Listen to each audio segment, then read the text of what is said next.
السلام علیکم ورحمۃ اللہ وبرکاتہ۔ وعدے کے مطابق میں پھر سے حاضر ہوں آپ لوگوں کے لیے ایک اور اہم ویڈیو کے ساتھ۔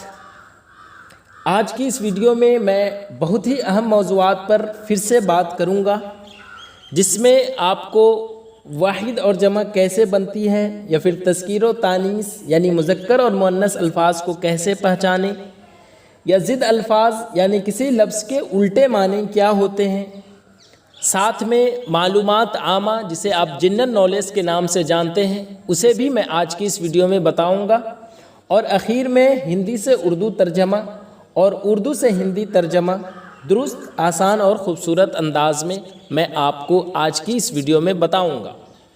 ویڈیو لمبی ضرور بنے گی، لیکن اگر آپ اخیر تک اس ویڈیو کو دیکھتے ہیں تو یقیناً آپ بہت کچھ آج کی اس ویڈیو سے سیکھنے والے ہیں، کیونکہ اگر آپ زبان سیکھنا چاہتے ہیں تو ترجمہ کرنا چاہتے ہیں، یا اپنے الفاظ بہتر بنانا چاہتے ہیں، تو یہ جو ویڈیو ہے یہ آپ کے لیے کافی اہم ہے۔ تو اگر آپ اس چینل کے لیے نئے ہیں تو چینل کو ضرور سبسکرائب کر لیں، ساتھ ہی اپنے تبصرے جو ہے وہ کمنٹ میں ضرور بتائیں کہ آپ مزید کیا سیکھنا چاہتے ہیں۔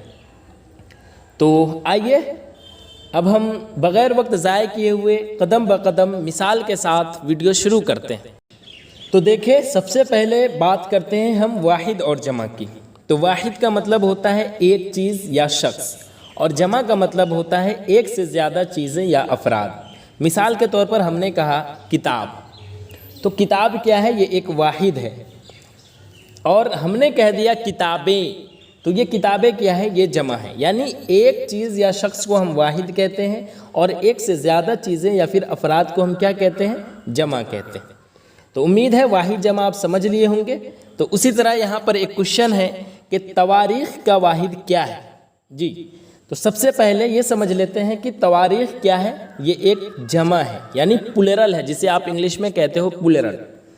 یہ جو لفظ ہے یہ عربی زبان سے جو ہے وہ اردو میں آیا ہے، اور اس کا واحد یعنی سنگولر جو ہے وہ کیا ہوتا ہے، یہ آپ سے پوچھا جا رہا ہے۔ تو اب جواب جان لیں کہ تواریخ کا جو واحد ہے وہ کیا ہے؟ تاریخ ہے۔ اب ہم ہر آپشن کی وضاحت کریں گے کہ آخر کیوں یہ تاریخ ہے۔ تو آپشن الف میں ہے تاریخی۔ تاریخی کیا ہے؟ یہ ایک صفت ہے، یعنی ایڈجیکٹو ہے۔ جیسے ہم نے کہا کہ تاریخی عمارت یا تاریخی واقعہ، یعنی یا کسی چیز کو تاریخ سے متعلق بتانے کے لیے جو ہے نا وہ استعمال ہوتا ہے۔ تو یہ تاریخی جو ہے یہ بالکل غلط ہو جائے گا، یعنی یہ جو تواریخ کا واحد بالکل نہیں ہے۔ اسی طرح تاریخیت، یہ جو لفظ ہے یہ تاریخ سے بنایا گیا ہے، ٹھیک ہے؟ تو یہ جو لفظ ہے یہ تاریخ سے بنایا گیا کیا ہے؟ اس میں کیفیت ہے، مطلب کسی چیز کی تاریخی اہمیت یا تاریخی نوعیت۔ جیسے ہم نے کہا کہ اس واقعے میں بڑی تاریخیت ہے، تو یہ بھی کیا ہے کہ یہ بھی جو ہے غلط ہو جائے گا۔ اسی طرح کیا ہے آپشن جیم میں کیا ہے کہ مورخ۔ مورخ کا مطلب ہوتا ہے، یہ کیا ہے کہ یہ ایک اسم ہے جس کا مطلب ہوتا ہے تاریخ لکھنے والا، یعنی تاریخ دان جسے آپ کہتے ہو۔ تو یہ تاریخ کا واحد نہیں ہے، بلکہ کیا ہے کہ ایک شخص کا نام ہے جو تاریخ لکھتا ہے، اس لیے یہ بھی درست نہیں ہوا، بلکہ تاریخ جو ہے یہ درست ہو جائے گا، ٹھیک ہے؟ جیسے ہم کہتے ہیں اسلامی تاریخ بہت پرانی ہے، یا پھر آج کی تاریخ کیا ہے، تو اس لیے درست جواب جو ہے وہ آپشن دال ہے۔ آگے دیکھیے سوال نمبر 2 میں ہے کہ تعالیم کا واحد کیا ہے؟ جی، تعالیم پہلے یہ واضح کر لے کہ تعلیم اردو میں بہت زیادہ جو ہے نا وہ استعمال نہیں ہوتا ہے، اور درست عربی اردو لفظ جو ہے نا وہ تعلیمات ہے، آپ یاد رکھیے گا، جو تعلیم کی جمع ہے۔ تاہم اگر ہم تعلیم کو بھی تعلیم کی جمع مان لیں تو کیا ہے کہ بعض شعری یا پھر غیر رسمی انداز میں آ جاتا ہے یہ، ٹھیک ہے؟ تو اس کا واحد پوچھا گیا ہے، تو اس کا واحد جو ہے وہ کیا ہوگا؟ تعلیم ہوگا۔ اس لیے آپشن الف درست ہے، نہ کہ علم۔ ہم دونوں آپشن کی بھی وضاحت کریں گے، آپ ٹینشن نہ لیں۔ جیسے ہے آپشن الف میں تعلیم، تو تعلیم کا مطلب کیا ہوتا ہے؟ سیکھنے یا سکھانے کا عمل، یعنی علم دینے کا عمل۔ مثال کے طور پر ہم نے کہا کہ بچوں کو اچھی تعلیم دینا والدین کی ذمہ داری ہے، تو تعلیم کا جمع جو ہے وہ تعلیمات یا پھر تعالیم، اس لیے درست جواب جو ہے وہ آپشن الف ہے۔ اور علم کا مطلب ہے کسی چیز کی جانکاری، یعنی معلومات۔ یہ جو لفظ ہے نا یہ عام ہے جو سیکھنے کے نتیجے میں حاصل ہوتا ہے، تو اس لیے یہ درست نہیں ہے۔ اب ہم دونوں میں فرق بھی دیکھ لیں، جیسے علم اور تعلیم میں فرق کیا ہے۔ تو تعلیم یعنی علم سکھانے پڑھانے کا عمل، اور علم جو معلومات حاصل ہوتی ہے اسی کو ہم کہتے ہیں، ہے نا۔ تو اس لیے درست جواب جو ہے وہ آپشن الف ہے۔ آگے دیکھیے سوال نمبر 3۔ سوال نمبر 3 میں کیا ہے کہ اقانیم کا واحد ہے۔ جی اقانیم، اقانیم کیا ہے؟ یہ ایک عربی زبان کا لفظ ہے جو کیا ہے؟ ایک جمع ہے۔ یہ جو لفظ ہے یہ زیادہ تر مذہبی اصطلاح کے طور پر استعمال ہوتا ہے، خاص طور پر جو ہے وہ عیسائیت میں، ہے نا۔ تو اقانیم پوچھا گیا ہے یہاں پر، اقانیم کا واحد کیا ہے؟ تو اس کا درست جواب جو ہے وہ آپشن جیم ہو جائے گا، اور آپشن الف، آپشن الف میں ہے اقنم۔ یہ جو ہے نا یہ کوئی درست عربی یا پھر اردو لفظ ہی نہیں ہے، اس کا کوئی لغوی مطلب بنتا ہی نہیں ہے، اس لیے یہ درست نہیں ہے۔ اسی طرح اقنومہ ہے، یہ بھی کیا ہے کہ یہ بھی عربی زبان میں کوئی صحیح لفظ نہیں ہے، اس لیے جو ہے نا یہ درست نہیں ہوگا، اور آپشن جیم درست ہے۔ اس کا مطلب ہوتا ہے کیا؟ شخصیت یا ذات، ٹھیک ہے، یعنی بطور خاص تثلیث کے 3 جو اقانیم ہیں، میں نے کہا تھا نا پہلے شروع میں کہ یہ جو لفظ ہے نا یہ زیادہ تر مذہبی اصطلاح کے طور پر استعمال ہوتا ہے، اور خاص طور پر عیسائیت میں، ہے نا۔ تو عیسائیت میں کیا ہے کہ 3 اقانیم میں سے ایک ہے خدا یعنی فادر، اور دوسرا ہے جیسس بیٹا جسے آپ کہتے ہو، اور تیسرا ہے روح المقدس جو ہولی اسپرٹ جسے آپ انگلش میں کہتے ہو، تو وہ ہو گیا۔ یعنی عیسائی عقیدے کے مطابق جو ہے نا وہ خدا 3 اقانیم پر مشتمل ہے، اور ہر اقنوم جو ہے وہ اپنی جگہ مکمل ہے، ہم یہ کہتے ہیں۔ تو اس لیے درست جواب جو ہے وہ آپشن جیم ہو جائے گا۔ اسی طرح 4 نمبر کوشچن دیکھیے۔ 4 نمبر کوشچن میں کیا ہے کہ اقالیم، جی اقالیم کا واحد کیا ہے؟ تو اقالیم پہلے آپ سمجھ لیں کہ یہ ایک جمع ہے، اس کا مطلب ہوتا ہے خطے یا علاقے یا پھر ملکوں کے حصے، ہے نا۔ یہ جو لفظ ہے نا یہ زیادہ تر جغرافیائی اور سیاسیات میں استعمال ہوتا ہے، ٹھیک ہے۔ تو اب اس کا واحد پوچھا گیا ہے، تو اقالیم کا جو واحد ہے وہ درست ہے آپشن جیم اقلیم، ٹھیک ہے۔ کیوں ہے وہ بھی آپ دیکھیے گا، جیسے آپشن الف میں ہے اقلوم، یہ بھی کوئی درست یا معروف لفظ نہیں ہے، اس لیے آپشن الف یوں ہی غلط ہو گیا۔ قلم، قلم کا مطلب ہوتا ہے لکھنے کا آلہ، تو یہ جو ہے نا یہ مکمل طور پر جو کوشچن ہے اس سے بالکل الگ ہے، تو اس سے جو ہے نا کوئی تعلق ہی نہیں ہے اقالیم کا، اس لیے یہ غلط ہو جائے گا۔ اور آپشن جیم میں ہے اقلیم، یہ بالکل درست ہو جائے گا، اس کا مطلب ہوتا ہے علاقہ، خطہ یا خطۂ زمین، یا پھر جغرافیائی یا پھر سیاسی حدود میں ایک مخصوص جو حصہ ہوتا ہے اسی کو ہم کہتے ہیں، اس لیے درست جواب آپشن جیم ہے۔ مثال کے طور پر ہم کہتے ہیں نا کہ پاکستان کے 4 بڑے اقالیم ہیں، یا پھر پنجاب ایک کیا ہے؟ اقلیم ہے، تو اس لیے اس کا درست جواب جو ہے وہ کیا ہو جائے گا؟ آپشن جیم۔ اور آپشن دال میں ہے کلیم، کلیم کا مطلب ہوتا ہے وہ شخص جس سے اللہ تعالیٰ نے کلام کیا ہو، جیسے موسیٰ علیہ السلام، تو ہم کہتے ہیں نا کہ کلیم اللہ، ہے نا، موسیٰ کلیم اللہ، تو اس لیے درست جواب اس کا جو ہے وہ آپشن جیم ہے۔ آگے دیکھیے سوال نمبر 5۔ سوال نمبر 5 میں ہے کہ اخوان کا واحد ہے، اخوان۔ تو اخوان کیا ہے؟ یہ ایک عربی لفظ ہے، اور یہ کیا ہے؟ ایک جمع ہے۔ اس کا مطلب کیا ہوتا ہے؟ تو اس کا مطلب ہوتا ہے بھائی لوگ، بھائیوں کا گروہ، یا پھر برادری جسے آپ کہتے ہو وہ۔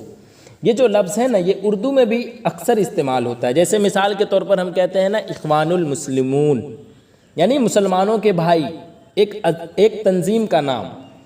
تو اس کا واحد پوچھا گیا ہے، تو اس کا واحد درست جو ہو جائے گا وہ کیا ہو جائے گا؟ آپشن جیم میں جو آپ دیکھ رہے ہیں وہ اخی، آپشن الف میں ہے اخی۔ اخی دراصل عربی زبان میں جو ہے نا وہ میرے بھائی کے لیے استعمال ہوتا ہے ضمیر کے ساتھ، تو یہ آپشن الف جو ہے وہ اخوان کا واحد نہیں ہے بلکہ واحد ضمیر ہے، اس لیے یہ درست نہیں ہے، ٹھیک ہے۔ اسی طرح ہے آپشن بے میں اخوت، ٹھیک ہے، اخوت۔ اخوت ایک مصدر یا پھر اس میں کیفیت ہے، یعنی بھائی چارہ یا بھائی جیسے تعلق کا جذبہ۔ مثال کے طور پر ہم کہتے ہیں کہ انسانیت میں اخوت ہونی چاہیے، تو یہ بھی کیا ہے کہ اخوان کا واحد نہیں ہے بلکہ ایک صفت یا حالت ہے، اس لیے درست نہیں ہے۔ اور آپشن جیم میں جو ہے یہ کیا ہے؟ اخ۔ اخ کا مطلب ہوتا ہے بھائی، اور اخوان کا مطلب ہوتا ہے بھائیوں کا گروہ۔ جیسے مثال کے طور پر ہم نے کہا کہ کاشف میرا اخ ہے، یا پھر ہم نے کہا وہ سب میرے اخوان ہیں، تو سمجھ رہے ہوں گے آپ۔ تو اس لیے درست جواب جو ہے وہ آپشن جیم ہے۔ اب آگے دیکھیے سوال نمبر 6 سے کیا ہے کہ اپوزٹ ورڈز، جسے آپ ہندی میں کہتے ہو ویلوم شبد یا پھر وپریتارتھک شبد، یا پھر جسے آپ ضد، ازداد یا پھر متضاد الفاظ کے نام سے جانتے ہو، اور ٹھیٹھ زبان میں اگر ہم بات کریں تو جسے آپ کہتے ہو الٹا شبد۔ تو اب یہاں سے دیکھیے سوال نمبر 6 میں ہے کہ پیر کی ضد کیا ہے جی۔ تو پیر کا مطلب کیا ہوتا ہے یہ آپ پہلے سمجھنے کی کوشش کیجئے گا۔ تو پیر جو ہے نا یہ ایک اردو فارسی لفظ ہے جس کا مطلب کیا ہوتا ہے کہ بوڑھا، ضعیف جسے آپ کہتے ہو، ضعیف شخص یا پھر بزرگ، اسی کو ہم کیا کہتے ہیں؟ پیر کہتے ہیں۔ تو لہٰذا پیر کی ضد وہ لفظ ہوگا جو جوانی یا پھر کم عمری کو ظاہر کرے، ٹھیک ہے؟ تو اس لحاظ سے اب آپشن دیکھیے، آپشن میں ہے شباب، ہے نا آپشن الف میں۔ تو شباب کا مطلب کیا ہوتا ہے؟ شباب کا مطلب ہی ہوتا ہے جوانی، یعنی عمر کا وہ حصہ جب انسان کیا ہوتا ہے کہ جوان ہوتا ہے، یعنی زندگی کی بہار جسے آپ کہتے ہو۔ جیسے مثال کے طور پر ہم کہتے ہیں نا کہ وہ اپنے شباب کے دنوں میں بہت خوبصورت تھا۔ تو کیا ہے کہ شباب جو ہے یہ جوانی کو بتلا رہا ہے، اس لیے درست جواب آپشن الف بھی لگ رہا ہے۔ اس کے بعد ہے آپشن بے میں نوجوان۔ نوجوان کا مطلب وہ شخص جو جوان ہے، یعنی نہ بچہ ہے نہ بوڑھا۔ تو اس حساب سے مثال کے طور پر ہم نے کہا کہ نوجوان نسل ملک کا مستقبل ہے، تو یہ بھی جو آپشن ہے یہ پیر کی ضد ہو سکتا ہے، کیونکہ یہ کیا ہے کہ عمر کا دوسرا حصہ ظاہر کرتا ہے۔ لیکن اب آگے دیکھیے آپشن جیم، آپشن جیم میں ہے شبابی۔ یہ بھی کیا ہے کہ اردو میں عام استعمال نہیں ہوتا ہے، لیکن کیا ہے کہ یہ عربی یا پھر فارسی طرز کا صفتی لفظ ہے، تو اس لیے یہ بھی اتنا درست نہیں ہے پیر کی ضد۔ لیکن آپشن دال میں دیکھیے یہ کیا ہے؟ جواں۔ جواں جی، جواں کا مطلب یہ جواں جو ہے نا یہ جوان کا فارسی یا پھر اردو انداز ہے، مطلب اس کا ہوتا ہے جوان، یعنی نوجوان، کم عمر جسے آپ کہتے ہو، طاقتور جسے آپ کہتے ہو وہ۔ مثال کے طور پر ہم نے کہا کہ جواں مردی دکھانا ہر کسی کے بس کی بات نہیں، یا پھر وہ ابھی جواں ہے اسے وقت دو۔ تو یہ بھی پیر کی ضد لگ رہی ہے، لیکن چونکہ آپشن کے حساب سے مجھے ایک ہی چوز کرنا ہے، تو پیر کیا ہے چونکہ فارسی ورڈ ہے اور اس لحاظ سے آپشن دال جو ہے یہ زیادہ درست لگ رہا ہے، اس لیے ہم اس کو جو ہے وہ آپشن دال کو ہی درست مانیں گے، ٹھیک ہے؟ اب آگے دیکھیے سوال نمبر 7 میں کیا ہے کہ فنا۔ فنا کی ضد کیا ہے؟ فنا، سب سے پہلے فنا کا مطلب کیا ہوتا ہے؟ فنا جو ہے یہ ایک عربی اردو لفظ ہے جس کے معنی ہوتے ہیں ختم ہو جانا، ٹھیک ہے؟ یعنی مٹ جانا، نیست و نابود ہو جانا جسے آپ کہتے ہو، زوال جسے آپ کہتے ہو۔ تو اس کا الٹا جو ہے یعنی متضاد وہ ہوگا جو باقی رہنے یا پھر قائم رہنے یا پھر ہمیشہ کے لیے جو ہے نا مفہوم میں آوے۔ تو اب آپشن میں دیکھیے، آپشن ہم ایک ایک کر کے دیکھتے ہیں۔ آپشن الف میں ہے مستقل۔ مستقل کا مطلب ہوتا ہے قائم، یعنی ٹھہرا ہوا، بدلنے والا نہیں جسے آپ کہتے ہو وہ۔ تو یہ کیا ہے کہ یہ جو لفظ ہے فنا، اس سے یہ بالکل جو ہے نا مخالف کیفیت کو ظاہر کرتا ہے، مگر کیا ہے کہ یہ خود فنا کا براہ راست متضاد نہیں ہے، اس لیے جو ہے یہ فنا کا جو ہے وہ درست ضد نہیں کہلائے گا۔ مثال کے طور پر ہم کہتے ہیں کہ مستقل مزاجی کامیابی کی کنجی ہے، تو یہ اتنا زیادہ درست نہیں ہے۔ اسی طرح آپشن بے میں ہے باقی۔ باقی کا مطلب جو ختم نہ ہو، جو ابھی موجود ہو، یعنی قائم ہو جسے آپ کہتے ہو۔ مثال کے طور پر ہم نے کہا کہ سب کچھ فنا ہو جائے گا، صرف خدا باقی رہے گا۔ تو یہ بھی کیا ہے کہ فنا کا درست اور واضح متضاد لفظ لگ رہا ہے، لیکن آگے دیکھیے آپشن جیم میں کیا ہے؟ بقا۔ بقا کا مطلب ہوتا ہے زندہ یا قائم رہنے کی حالت۔ تو یہ جو لفظ ہے یہ فنا کے بالکل الٹا ہے، یعنی زیادہ درست ہے، اس لیے ہم آپشن جیم کو جو ہے وہ درست مانیں گے۔ تو چونکہ آپشن ہے نا ایک جیسا بہت سارا آپشن لگتا ہے، لیکن چونکہ ہمیں ایک ہی چوز کرنا ہے تو اب ہم ایک ایک کر کے چھانٹنے کی کوشش کریں گے، معنی کو واضح کرتے پوری وضاحت کے ساتھ، تب جا کے ہم ایسے سوالوں کا جواب بنا سکتے ہیں۔ ورنہ اگر آپ ڈائریکٹ یوں ہی رٹ کر اگر جاتے ہو تو اگر وہ آپشن نہیں ہے تو پھر آپ جو ہے نا کنفیوز کر جاؤ گے کہ اس کا صحیح جواب کیا ہوگا۔ اور اردو انوادک کا جو ایگزام ہوتا ہے اس میں زیادہ تر اسی ٹائپ کا کوشچن پوچھا جاتا ہے جہاں بچے جو ہے وہ کنفیوز کر جائے۔ خیر آگے دیکھیے سوال نمبر 8۔ سوال نمبر 8 میں ہے کہ شہود کی ضد کیا ہے؟ شہود کا مطلب ہوتا ہے حاضر ہونا، یعنی ظاہر ہونا، یعنی جو کچھ ظاہر ہے جو اور جسے انسان جو ہے وہ محسوس کرتا ہے اسے ہم کیا کہتے ہیں؟ شہود کہتے ہیں۔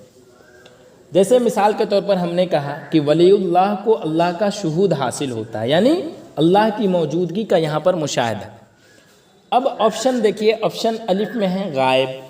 غائب یعنی جو سامنے نہ ہو، جو موجود نہ ہو، یعنی نظروں سے اوجھل ہو، اسے ہم کہتے ہیں کیا؟ غائب کہتے ہیں۔ مثال کے طور پر ہم نے کہا کہ استاد کلاس میں غائب ہے، اس لیے بچوں کا شہود ممکن نہ ہو سکا، ٹھیک ہے؟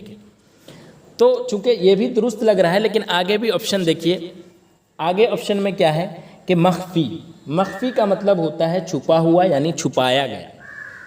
تو یہ بھی کیا ہے کہ شہود کے ضد میں آتا ہے، لیکن زیادہ جو ہے وہ بیسٹ نہیں لگ رہا ہے۔ مثال کے طور پر ہم نے کہا کہ دشمن نے اپنی چال مخفی کر رکھی۔ اسی طرح ہے آپشن جیم میں پوشیدہ، ٹھیک ہے؟ پوشیدہ کا مطلب ہوتا ہے چھپا ہوا، یعنی نظر سے اوجھل۔ یہ بھی کیا ہے کہ مخفی جیسا لگ رہا ہے، لیکن یہ جو لفظ ہے یہ عام طور پر چیزوں کے ظاہر نہ ہونے پر بولا جاتا ہے، ٹھیک ہے؟ جیسے ہم نے کہا مثال کے طور پر کہ اس راز کی حقیقت ابھی پوشیدہ ہے۔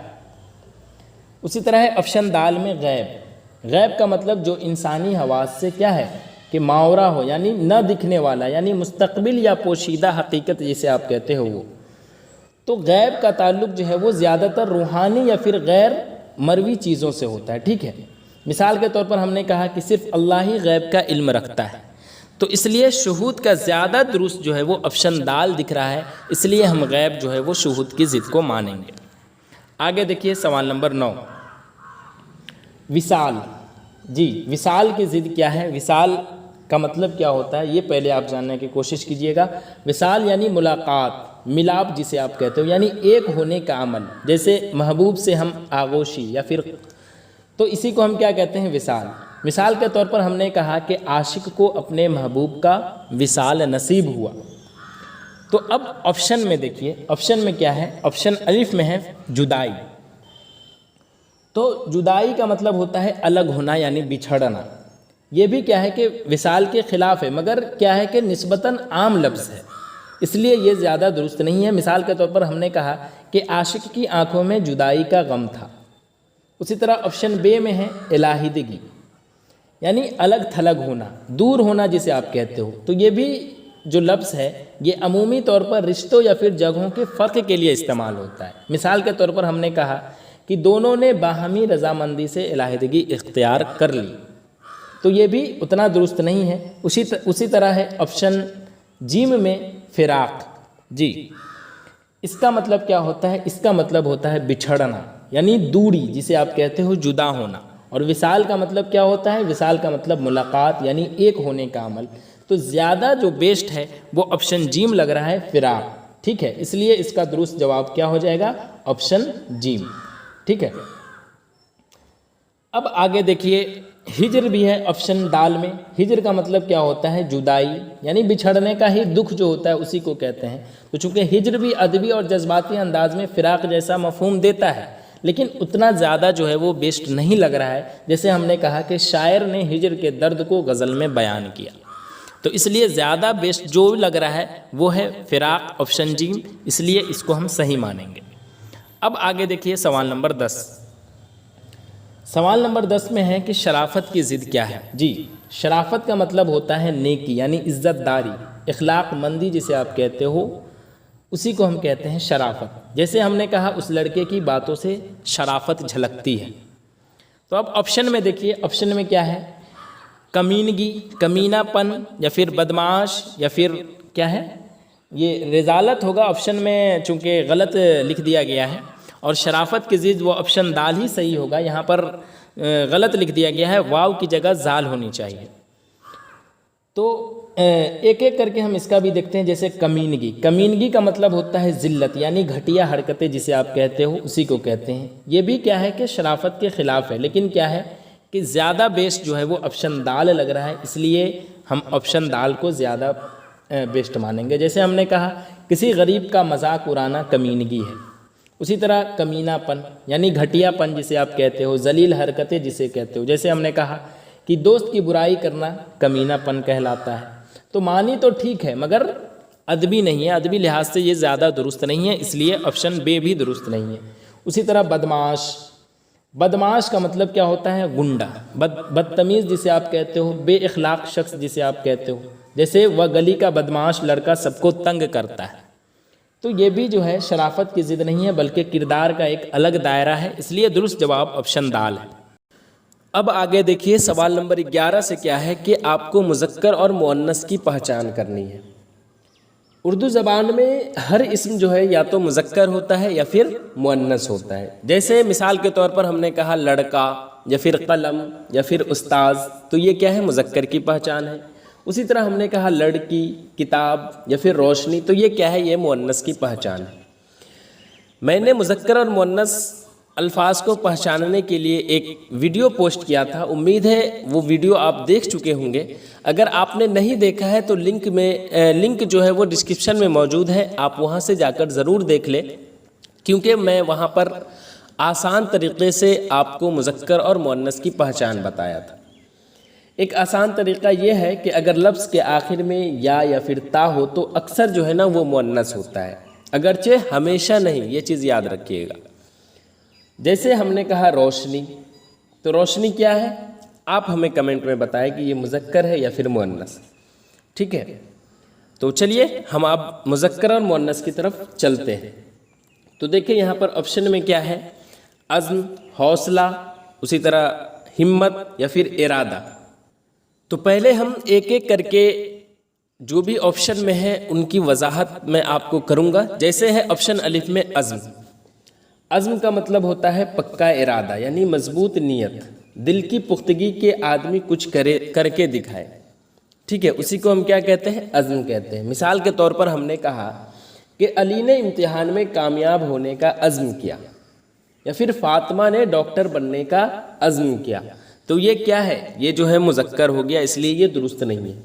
اسی طرح حوصلہ، حوصلہ کا مطلب ہوتا ہے کیا؟ صبر، ٹھیک ہے؟ جیسے ہم نے کہا کہ اس لڑکے نے بہت حوصلہ دکھایا، یا پھر اس لڑکی نے مشکل وقت میں حوصلہ نہیں چھوڑا، تو یہ بھی کیا ہے؟ مذکر ہے۔ اسی طرح ہے ہمت۔ ہمت کا مطلب ہوتا ہے طاقت، یعنی دل کی طاقت جو مشکل کام کرنے پر کیا ہے کہ آمادہ کرے۔ تو جیسے ہم کہتے ہیں نا کہ اس لڑکی نے تنہا سفر کرنے کی ہمت کی، جی، تو یہ کیا ہے؟ یہی ہے مؤنث، اس لیے درست جواب آپشن جیم ہو جائے گا۔ یا پھر ہم نے کہا کہ اس بچے نے بھی آخر کار سچ بولنے کی ہمت کی، تو بچہ کیا ہے؟ مذکر ہے، لیکن چونکہ ہمت مؤنث ہے اس لیے فعل بھی جو ہے وہ کی ہی رہے گا۔ جیسے ہم نے کہا کہ اس بچے نے بھی آخر کار سچ بولنے کی ہمت کی، تو یہاں پر جو کی ہے وہ فعل ہے، لیکن چونکہ یہاں پر ہمت مؤنث ہے اس لیے فعل جو ہے وہ کی رہے گا۔ اسی طرح ہے ماں نے ہمت سے حالات کا سامنا کیا، تو ماں سے واضح ہے کہ جملہ کیا ہے کہ یہ ایک مؤنث ہے، ٹھیک ہے؟ تو اس لیے درست جواب آپشن جی۔ ارادہ، جیسے ارادہ کا مطلب دل کی نیت یا کسی کام کے لیے تیار ہونے کی حالت۔ مثال کے طور پر ہم نے کہا کہ اس لڑکے کا ارادہ پکا ہے، تو لڑکے سے واضح ہے کہ جملہ کیا ہے کہ مذکر کے لیے استعمال ہوا ہے۔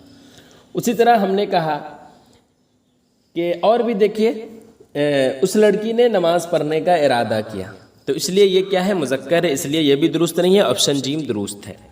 سوال نمبر 12 میں دیکھیے مذکر الفاظ آپ کو پہچان کرنی، اس میں کیا ہے؟ آپشن الف میں ہے شرح۔ شرح یعنی کسی بات یا عبارت کو آسان زبان میں کیا ہے کہ بیان کرنا، اسی کو ہم کہتے ہیں شرح۔ مثال کے طور پر ہم نے کہا کہ استاذ نے سبق کی مکمل شرح کی، تو چونکہ استاذ کیا ہے؟ ایک مذکر ہے اور یہ ایک فاعل ہے، اور کی جو ہے وہ فعل سے ظاہر ہے کہ شرح کیا ہے کہ مؤنث، یعنی مکمل شرح کی، تو کی کیا ہے؟ یہ ایک فعل ہے، اس سے ظاہر ہے کہ یہ شرح جو ہے وہ مؤنث۔ اسی طرح ہم نے کہا معلمہ نے اشعار کی خوبصورت شرح کی، تو یہ کیا ہے؟ مؤنث ہے، اس لیے درست نہیں ہے۔ اس کے بعد ہے تشریح۔ تشریح یعنی تفصیل سے بیان کرنا، وضاحت کرنا، یعنی کھول کر سمجھانا، اسی کو ہم کہتے ہیں تشریح۔ تو یہ بھی کیا ہے؟ یہ بھی مؤنث ہے۔ مثال کے طور پر ہم نے کہا کہ استاد نے شعر کی تشریح کی، تو تشریح کیا ہے؟ مؤنث ہے، اس لیے ہم نے کہا کہ استاد نے شعر کی تشریح کی، ٹھیک ہے؟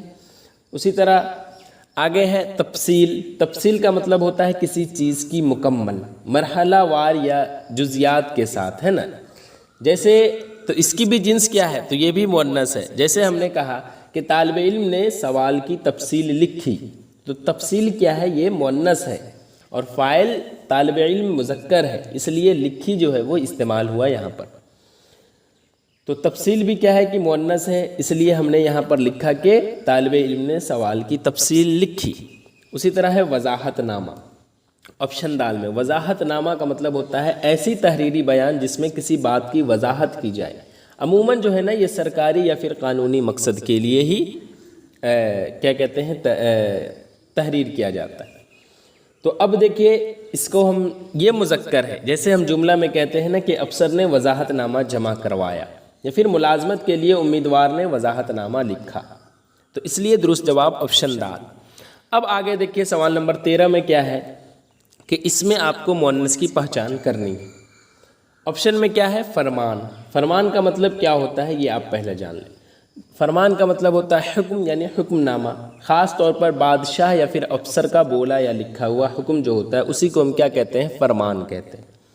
جیسے ہم نے کہا کہ بادشاہ نے نیا فرمان جاری کیا، یا پھر ملکہ نے بھی فرمان جاری کیا، ٹھیک ہے، تو یہ کیا ہے؟ یہ مذکر ہے۔ اسی طرح قول، جی قول کا مطلب ہوتا ہے کیا؟ قول یعنی کہی ہوئی بات، یعنی وعدہ، بیان جسے آپ کہتے ہیں، اسی کو ہم کیا کہتے ہیں؟ قول کہتے ہیں۔ تو اب یہاں پر دیکھیے جیسے ہم نے کہا کہ کاشف نے اپنا قول نبھایا، تو کاشف کیا ہے؟ یہ فاعل ہے، یعنی مذکر ہے، اور نبھایا بھی جو ہے وہ مذکر ہے۔ اسی طرح ہم نے کہا کہ فاطمہ نے اپنا قول پورا کیا، تو فاطمہ چونکہ کیا ہے؟ فاعل ہے جو مؤنث ہے، لیکن قول مذکر ہے، اس لیے ہم نے جو ہے وہ فاطمہ نے اپنا قول پورا کیا، کیا کا استعمال کیا۔ اسی طرح ہے قرار۔ قرار کا مطلب کیا ہوتا ہے؟ ٹھہراؤ، فیصلہ طے کرنا جسے آپ کہتے ہو، کسی بات پر رضامندی۔ جیسے ہم نے کہا کہ عدالت نے مجرم کے لیے سخت قرار سنایا، یا پھر استاد نے سوال کا درست قرار دیا، استاد نے سوال کو درست قرار دیا، تو یہ بھی کیا ہے کہ مذکر ہے۔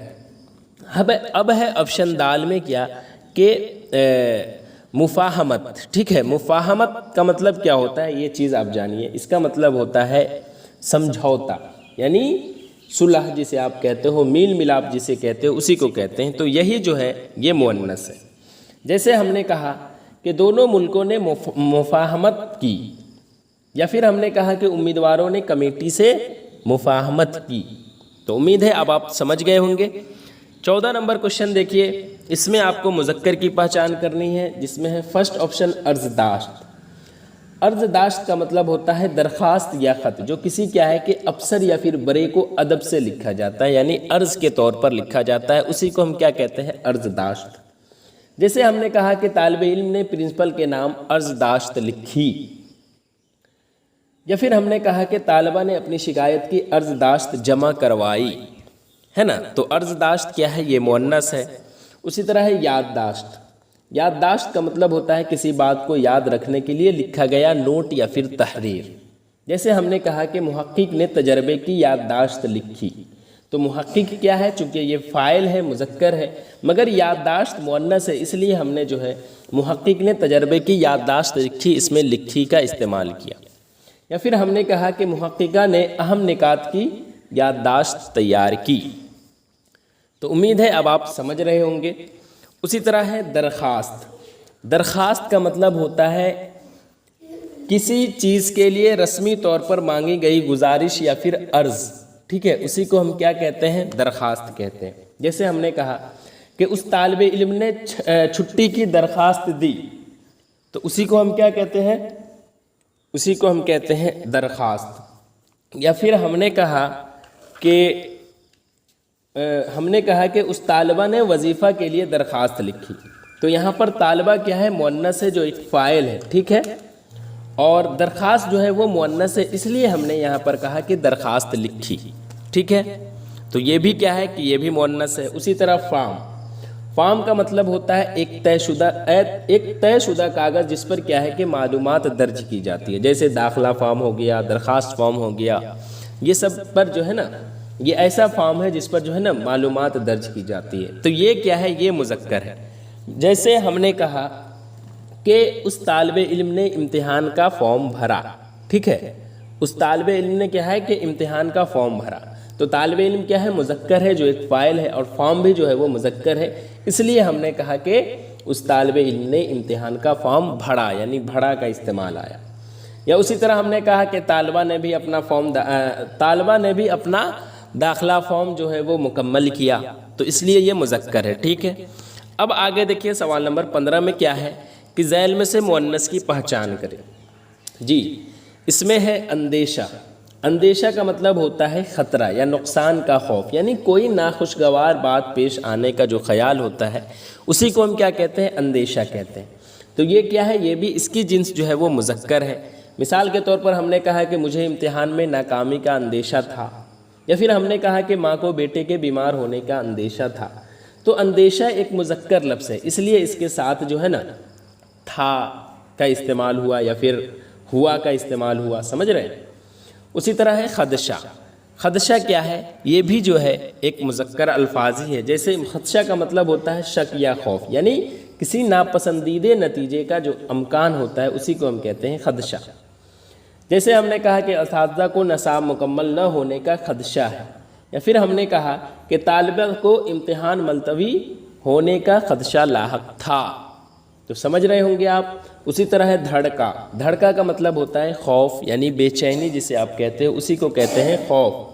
یا کسی اچانک یا کیا ہے کہ بڑی بات کا اندیشہ جو ہوتا ہے اسی کو ہم کہتے ہیں دھڑکا۔ جیسے ہم نے کہا کہ مجھے دل میں کوئی دھڑکا سا محسوس ہوا، یا پھر بیٹی کے دیر آنے سے جو ہے وہ ماں کو دھڑکا لگا، یعنی ایک کیا کہتے ہیں اس کو؟ بے چینی، ایک خوف جسے آپ کہتے ہو اسی کو۔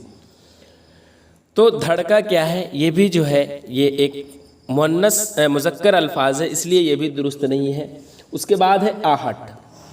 آہٹ کا مطلب کیا ہوتا ہے؟ آہٹ یعنی قدموں یا پھر کسی حرکت کی ہلکی سی آواز جو کسی کے آنے یا پھر موجود ہونے کا پتہ دیتا ہے، اسی کو ہم کیا کہتے ہیں؟ آہٹ کہتے ہیں۔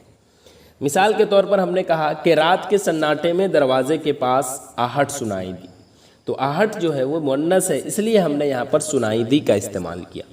یا پھر ہم نے کہا کہ لڑکی نے کسی اجنبی کی آہٹ محسوس کی، تو محسوس کی یہ کیا ہے؟ یہ فعل ہے جو مؤنث ہے۔ کیوں؟ کیونکہ آہٹ جو ہے وہ ایک مؤنث الفاظ ہے، ٹھیک ہے؟ تو اس لیے درست جواب آپشن ڈال۔ اب آگے دیکھیے سوال نمبر 16 سے کیا ہے کہ ایک ورڈ ہندی میں دیا گیا ہے، اسے اردو میں کیا کہتے ہیں یہ آپ کو بتانا ہے۔ جیسے ہے اتپریرک کو اردو میں کیا کہتے ہیں؟ تو اتپریرک کو ہم اردو میں جو ہے نا جواب جان لیں کہ محرک کہتے ہیں۔ اس کا مطلب کیا ہوتا ہے کہ حرکت دینے والا۔ اب اتپریرک کا مطلب کسی عمل کو تیز کرنے یا پھر شروع کرنے والا عمل۔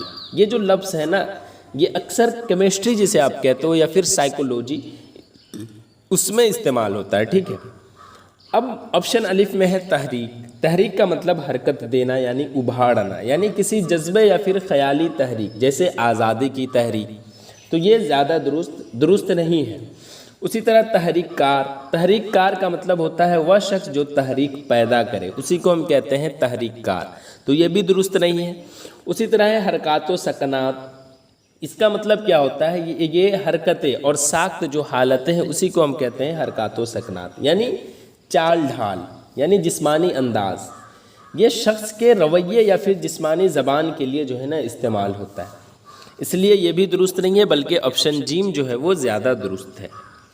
اب آگے دیکھیے سوال نمبر 17 میں کیا ہے کہ گھری ناتمک کو اردو میں کیا کہتے ہیں؟ جی تو گھری ناتمک، اچھا ایک چیز آپ اگر جاننا چاہتے ہیں جیسے تحریک کار، تو تحریک کار کو ہم ہندی میں کیا کہتے ہیں یہ بھی تو آپ کے ذہن میں آتا ہوگا نا۔